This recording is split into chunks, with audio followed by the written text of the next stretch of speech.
Actually making a whole shit ton of these right now, and I got a bunch more to do. So the first thing I like to do is I take one of my ferrules and I tack it to a scrap piece of tubing, and I'll put it in the vise with something around it, but I won't tighten it down a whole lot so that I can still spin it. What that does, that allows me to put my ferrules in here and clamp them down, and then tack my spool piece up here, and I can spin this while I weld it. Anytime you can spin sanitary, that's going to help you a ton right off the gate. And I also like to put a tool lanyard or something on the back of this to pull down on that so that it doesn't roll up out of there while I'm spinning it. So I got one ferrule here. I'll put my gasket in there like that. I'll put that right in there, and then I'll tighten this clamp down on that. So that's what that looks like, and you can see I did put a gasket in there because I don't want any air getting in that connection right there while I'm trying to purge this.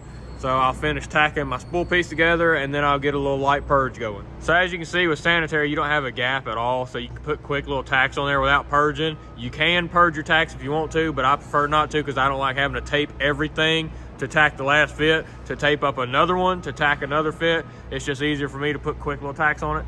And as you can see, it does color a little bit, but it doesn't sugar. So as long as you don't let those tacks sugar, when you weld that, that will all break back down, and even that color will come back out. I'll show you when I get done. So I've got my purge hose in my little rollout piece with a cap on. I taped it up because this is gonna be on here for a while. So like I said, that's how I'll spin my welds out. So this is my buddy's regulator. We actually drilled it out so it runs crazy pressure. So I put 2 arrows right here, and whenever I line those 2 arrows up, that's usually about where my purge is right. And this one right here is for my rig, so I just leave it wide open. So now I'm gonna tape this end of this ferrule up with a little bit of a vent right there for my purge to blow out of. And then I'm gonna clean these outsides up. I don't ever clean the inside, but I will take my little brush there and clean the outside. So we have this heat tape right here. This shit is crazy. You almost can't melt it at all. But I see a lot of people tape the whole face of this up and then poke a hole in it, and then your tape sticks back to itself. So if you'll do like that, you don't have to worry about your vent closing up while you're welding. Then we just brush this,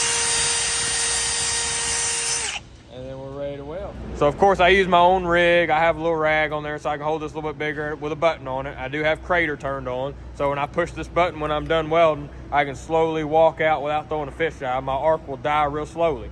I normally will weld these on 60, maybe 65 amps, and I'd move a little bit faster. But today I've only got a certain amount of these to do, and it's supposed to last me all day, so I'm doing them on 45 amps for today just to kind of slow myself down.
as you guys can see, that's where I rolled out. And there is no color from those tacks inside of that pipe now. If you'll clean the inside, you can keep from getting that little white film right there on the inside. But with these right here being ferrules on the end, I'll just send my little bristle brush in there and I'll clean it from the end. One more thing I'd like to point out to you guys is that right here, you put your argon, you connect your argon hose to the back of your weld machine. And then when you push the button on that torch handle right there, it turns your argon on and off as you start welding. So as you can see, I have bypassed that and I have ran it straight to my rig, because I want to be able to adjust my argon right here, because I like to sit here when I get done welding, as you saw, and I like to post flow that rollout so that it doesn't really turn colors. That's why it's so gold versus the rest of that weld being a pink color. I like to sit there and post flow that until it cools down. And with the button, if I use a machine to do it, I can't sit there as long as I like to.